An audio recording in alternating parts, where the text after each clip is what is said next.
Ahmedabad plane દુર્ઘટનામાં જીવ ગુમાવનાર વડોદરા શહેરના બે બહેનો પૈકી આનંદીબેન રાણાનો મૃતદેહ વડોદરા શહેરમાં તેમના નિવાસસ્થાને લાવ્યા બાદ અંતિમ ક્રિયા યોજાઈ હતી।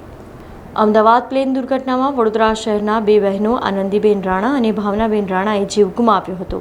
બંને સગી બહેનો લંડન જઈ રહ્યા હતા, જેમાં આનંદીબેન રાણા પ્રથમ વખત લંડન જઈ રહ્યા હતા, જ્યાં પ્લેન દુર્ઘટનામાં બંને બહેનોએ જીવ ગુમાવ્યો હતો।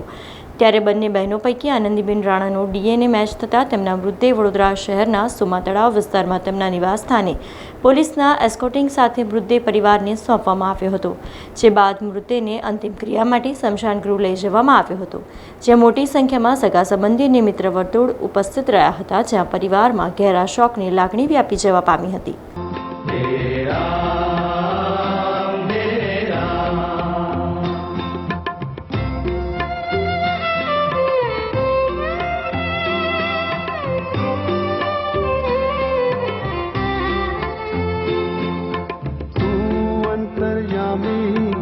सबका स्वामी तू अंतर्यामी सबका स्वामी तू अंतर्यामी सबका स्वामी तू अंतर्यामी सबका स्वामी तेरे चरणों में चारों धाम। સમાચારોના સતત અપડેટ માટે TNN ન્યૂઝને YouTube પર સબસ્ક્રાઇબ કરી બેલ આઇકોન પ્રેસ કરો અને અમારી સાથે જોડાયેલા રહો Facebook, Instagram અને Twitter ઉપર।